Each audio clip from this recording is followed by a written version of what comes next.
तो भाई the Odyssey का ट्रेलर जिस तरह से यूट्यूब पे हॉलीवुड ट्रेलर्स की हिस्ट्री में दूसरा सबसे ज्यादा डिसलाइक किए जाने वाला ट्रेलर बना, एंड उसके बाद जब फैंस भी क्रिस्टोफर नोलन को जम के क्रिटिसाइज करने लगे, तो हर किसी को ये डाउट था कि क्या द ओडिसी क्रिस्टोफर नोलन की सिनेमैटिक लेगेसी के बेंचमार्क को मैच कर पाएगी या फिर नहीं। पर भाई फिल्म देखने के बाद आई रियलाइज्ड कि भाई Christopher Nolan is a legend. मतलब भाई this film is such a masterpiece कि आप इस फिल्म को जिस भी एंगल से देखेंगे, आपको वर्ल्ड सिनेमा का एक ऐसा रिवोल्यूशनरी मोमेंट देखने को मिलेगा जो आगे आने वाले कई सालों तक फिल्म मेकिंग बिजनेस में एक बेंचमार्क रहने वाला है। तो भाई इस फिल्म में ऐसा क्या क्या एक्सेप्शनल हमें देखने को मिलता है, वेल आइए इसी के बारे में थोड़ा और डिटेल में बात करते हैं। हेलो गाइज, मेरा नाम है अभिषेक और आप देख रहे हैं नर्डी इनसाइट। तो बिना किसी देरी के लेट्स बिगिन द शो।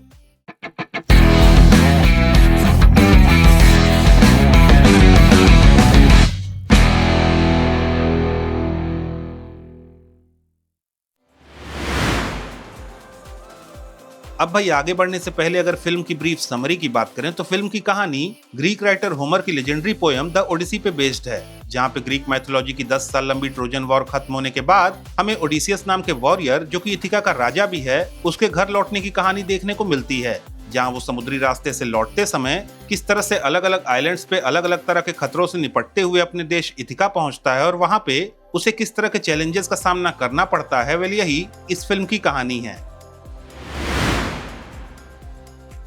अब भाई सबसे पहले तो आई मस्ट टेल यू कि this is a cinematic experience, जहाँ पे फिल्म का हर एक शॉट इतना रियल और नेचुरल फील होता है कि जैसे आप डायरेक्टली इन सभी इवेंट्स को विटनेस कर रहे हैं। इनफैक्ट भाई हर एक लोकेशन जो इस फिल्म में दिखाई गई है, उन सभी का एक यूनिक टेक्सचर भी आपको फील होगा। जैसे फॉर एग्जांपल फिल्म में जितने भी ट्रोजन वॉर वाले सीक्वेंसेस हमें दिखाए गए हैं, उनमें से मेजॉरिटी शॉट्स हमें रात के देखने को मिलेंगे। और भाई जिस तरह के ग्रेनी विजुअल्स के साथ साथ वहाँ पे जो लाइटिंग यूज की गई है, वो देख के आपको लिटरली ये फील होगा कि कैरेक्टर्स के चेहरे पे जो लाइट पड़ रही है वो कहीं ना कहीं सिटी में लगे मशाल या फिर युद्ध में जो आग वगैरह लगाई जा रही है उसी का इम्पैक्ट है। इनफैक्ट इसी तरह से जब एक केव में ओडिसियस और उसके सैनिक एक मॉन्स्टर के साथ कैद हो जाते हैं, तो वहाँ पे जो लाइटिंग हमें देखने को मिलती है वो केवल कुछ लकड़ियों के जलने की वजह से है, और इसी वजह से उस शॉट में एक तरह की डार्कनेस भी है जो आपको कहीं ना कहीं उस सीन में वो रिक्वायर्ड हॉरर वाला एक्सपीरियंस देती है जो उस केव में ओडिसियस और उसके सैनिक फील कर रहे होंगे। साथ ही भाई फिल्म में जो आपको ओडिसियस और उसके शिप के समुद्र वाले सीन्स देखने को मिलेंगे,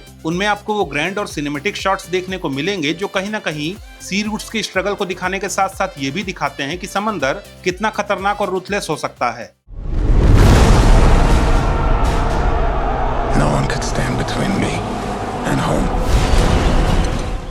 खैर अब अगर फिल्म के स्क्रीन प्ले की बात करें तो यहाँ भी आपको क्रिस्टोफर नोलन की बाकी फिल्मों की तरह ही एक ऐसी नॉन लीनियर स्टोरी देखने को मिलती है जो कॉन्टिन्यूअसली पास्ट एंड प्रेजेंट में बैक एंड फोर्थ करती रहती है। लेकिन भाई इस स्टोरी की सबसे अच्छी बात मुझे ये लगी कि भले ही आपको ओडिसियस की इस जर्नी का बैकड्रॉप न पता हो, पर फिर भी आपको फ्लैशबैक्स और कैरेक्टर्स के बीच की कन्वर्सेशन को सुन के बड़े आराम से इस पूरी स्टोरी का बैकड्रॉप पता चल जाएगा। इनफैक्ट भाई ये पूरी स्टोरी होमर की जिस द ओडिसी पोएम पे बेस्ड है, वो एक्चुअली में होमर की ही इलियाड नाम की पोएम का सीक्वल थी। लेकिन भाई फिल्म की राइटिंग इतनी शानदार है कि you don't even realize it कि आप एक सीक्वल देख रहे हैं। साथ ही भाई पूरी फिल्म में जो बैकग्राउंड स्कोर यूज किया गया है वो इतना इम्पैक्टफुल और खूबसूरत है कि उसकी वजह से हर एक सीन का इमोशनल वेटेज काफी एलिवेट हो जाता है।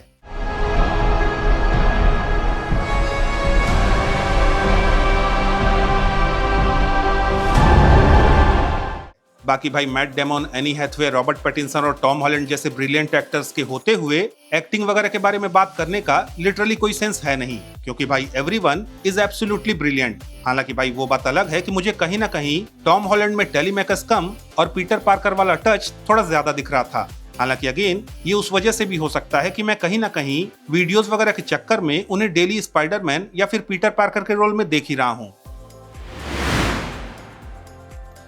तो भाई ओवरऑल अगर आपके मन में ट्रेलर वगैरह देखने के बाद द ओडिसी को लेकर थोड़ा बहुत भी डाउट था, तो भाई लेट मी टेल यू कि जस्ट ट्रस्ट क्रिस्टोफर नोलन और आप फिल्म को देखने जाएं, बिकॉज विजुअल, स्टोरी, एक्टिंग या फिर किसी भी एंगल से अगर आप इस फिल्म को देखेंगे तो आपको ये फिल्म एक मास्टरपीस ही लगेगी। फिर चाहे वो फिल्म के सिनेमैटिक समुद्री यात्रा वाले शॉट्स हो या फिर ट्रोजन वॉर के क्योटिक शॉट्स, हर जगह पे आपको एक तरह की ऑथेंटिसिटी फील होगी। इनफैक्ट भाई फिल्म की राइटिंग भी इतनी शानदार है कि आपको फिल्म देखने के बाद ये फील ही नहीं होगा कि ये फिल्म होमर की जिस द ओडिसी पे बेस्ड है वो उसकी इलियाड नाम की ही पोएम का सीक्वल थी, क्योंकि यहाँ पे ये फिल्म द ओडिसी की बैक स्टोरी यानी कि ट्रोजन वॉर को कवर करने के साथ साथ ट्रोजन वॉर की बैक स्टोरी को भी कैरेक्टर्स के डायलॉग्स के थ्रू कवर करती है। हालांकि भाई अगेन कुछ लोगों को कुछ जगहों पे ये फिल्म थोड़ी स्ट्रेच्ड लग सकती है, पर still it is no less than a perfection. So in my opinion without a second thought just go for it.